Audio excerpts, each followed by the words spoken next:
Mais est-ce qu'on peut sortir 2 minutes du problème du féminisme pour les porteuses d'ovaires? Est-ce qu'on peut parler du féminisme pour toutes les femmes, personnes non binaires et trans et intersexes, et en fait toutes les personnes qui globalement ne bénéficient pas du privilège masculin cis biologique? Donc c'est souvent c'est Olivier qui se tait, qui s'écrase, c'est le cas de le dire. Automatiquement, moi je domine, c'est moi qui est dominatrice. Ce qui est stigmatisé depuis 48 heures, c'est plutôt le mâle blanc dominateur. On est d'accord?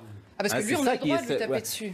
Non, mais vous avez raison. Et même on est encouragé à lui taper dessus. Non, mais il a toujours tort. On essaye toujours. Comment devenir un mâle dominant en 10 étapes concrètes.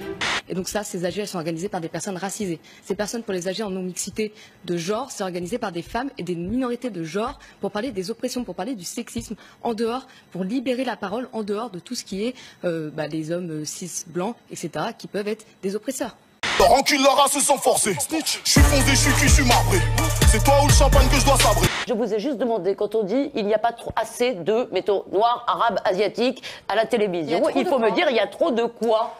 Madame Ernotte, présidente de France Télévisions, aujourd'hui, arrive en déclarant « Je veux moderniser, rajeunir, féminiser et plus de visage pâle de plus de 50 ans. » Trop de blancs de 50 ans. Ça s'appelle une discrimination.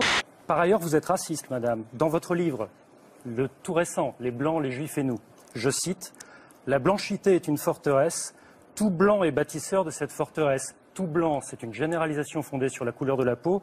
La généralisation fondée sur la couleur de la peau, surtout pour un propos négatif, c'est du racisme, madame. » Vous êtes mauvais, vous. On doit vous tuer. Il faut qu'on tue les blancs. Dans votre livre, l'homme arabe qui fait son coming out homosexuel, c'est un acte de soumission à la domination blanche. Je cite, « Comme chacun sait, la tarlouse n'est pas tout à fait un homme, ainsi l'arabe qui perd sa puissance virile n'est plus un homme. » Fin de citation.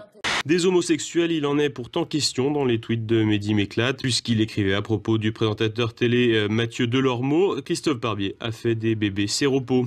Les écrits provocateurs s'étalent sur une période allant de 2009 à 2012 et font aussi la part belle au racisme anti-blanc, notamment quand il écrit « Les blancs, vous devez mourir le plus vite possible ». Est-ce que ce racisme à l'égard des blancs, il n'existe pas? Imaginez. Le racisme à l'égard des blancs n'est pas systématique. Donc le racisme anti-blanc est une invention, il n'existe pas. Maintenant, j'aimerais qu'on revienne sur la répression qu'il y a eu ce matin. Ça n'existe pas, c'est une invention.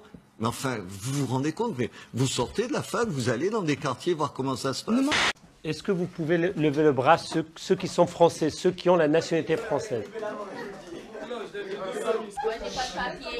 Tu as la nationalité française? Tu peux lever la main. Qui se sent français? Donc les autres, non? Les autres, non? Si je comprends bien, vous avez tous la nationalité française? Et personne ne se sent français. À part... Alors, toi, tu... Sauf toi, pourquoi? Déjà, tu vas nous écouter. Écoutez, dans ma tête, je suis blanche. Je suis une blanche. Voilà. Et c'est quoi le lien, en fait? Pour être français, il faut être blanc. Oui, c'est ça.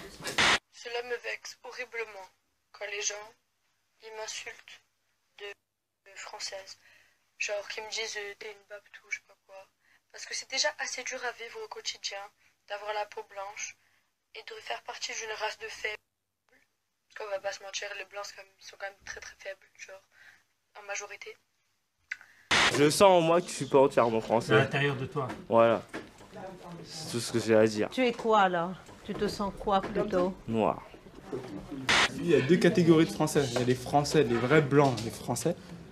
Et les autres, ceux qui ont la nationalité française, ils ne sont pas français. Mais c'est qui les Français pour toi? Les Français? Ouais. Les Français, c'est les blonds aux yeux bleus, qui n'ont jamais rien fait, qui sont propres. Je m'appelle Samuel Maillard, j'ai 26 ans, je suis charpentier métallique depuis 8 ans. N'utilisez pas, je suis une jeune femme, je suis étudiante, je suis blanche, certes. C'est vrai, pour vous c'est très difficile, je comprends qu'avouer que vous êtes blanche, c'est un vrai problème. D'ailleurs, les gens de couleur rident très peu. Ils ont un corps qui est très puissant et il est prouvé que leur niveau intellectuel est supérieur. Enfonce-toi dans le sol. Non, non, non, non. Si. Ne gâchons pas la matière grise. Mais le racisme anti-blanc n'existe pas et je voulais juste, voilà, et je vais juste vous dire pourquoi. Juste vous dire pourquoi. En fait, il faut faire la différence entre racisme et discrimination. Le racisme anti-blanc n'existe pas. Pourquoi? Parce que le racisme est systémique. Quand 3 types non blancs s'en prennent à un blanc parce qu'il est blanc, ça s'appelle pas du racisme pour vous? C'est de la discrimination. Ah non. Ah oui, non, mais bien sûr. Non, mais... Maintenant, ce qui est important, c'est de savoir que si quelqu'un, moi je suis noir par exemple, si quelqu'un n'aime pas les noirs et que cette personne a la puissance, a le pouvoir de me refuser un travail, un logement, l'accès aux soins, l'accès, je sais pas, à l'éducation, ben là on est dans le politique. C'est ça le racisme.